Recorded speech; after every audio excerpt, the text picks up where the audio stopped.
Assalamualaikum warahmatullahi wabarakatuh. Perkenalkan, nama saya Almer Faisal Wafi. Saya dari kelas 11 AKL 2. Di sini saya akan menjelaskan beberapa materi PAI tentang iman kepada kitab-kitab Allah Subhanahu wa taala.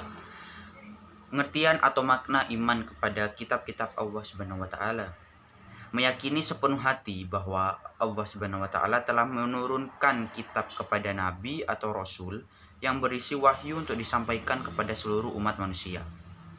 Di dalam Al-Quran disebutkan bahwa ada 4 kitab Allah Subhanahu wa taala yang diturunkan, yaitu satu, yaitu kitab Taurat yang diturunkan kepada Nabi Musa.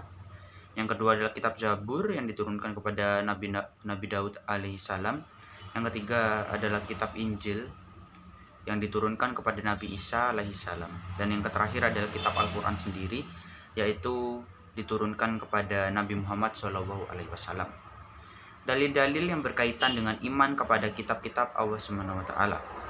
Terdapat beberapa dalil, yakni yang pertama, surah Al-Baqarah ayat 4, yang artinya, dan mereka yang beriman kepada kitab Al-Quran yang telah diturunkan kepadamu dan kitab-kitab yang telah diturunkan sebelumnya, serta mereka yakin akan adanya kehidupan di akhirat. Dalil yang kedua adalah surah Al-Fatir ayat 31.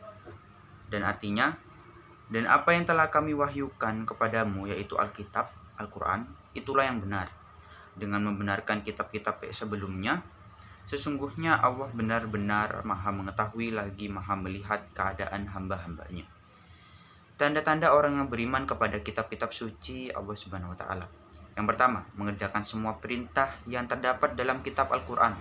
Yang kedua, menjauhi semua perbuatan larangan yang ada di Al-Quran. Yang ketiga, selalu berpedoman kepada Al-Quran dalam segala kegiatan yang dilakukan.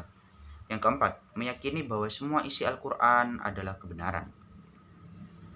Hikmah dan manfaat beriman kepada kitab-kitab suci Al-Quran dan kitab-kitab suci Allah Subhanahu wa taala.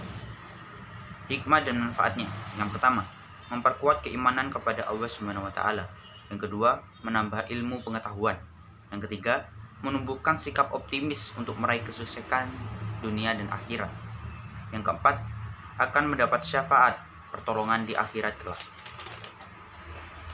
Keterkaitan antara beriman kepada kitab-kitab suci Allah Subhanahu wa taala dengan perilaku peduli kepada orang lain dan saling menasihati adalah kita percaya akan isi-isi yang terkandung dalam kitab Allah dan keterkaitannya. Kita bisa menjalankan isi-isi atau makna yang baik yang terdapat di kitab Allah dan menjauhi semua perbuatan buruk seperti menasihati dan peduli. Itu adalah perbuatan baik dan termasuk dalam isi di kitab suci Allah Subhanahu wa taala. Demikian penjelasan dari saya. Wassalamualaikum warahmatullahi wabarakatuh.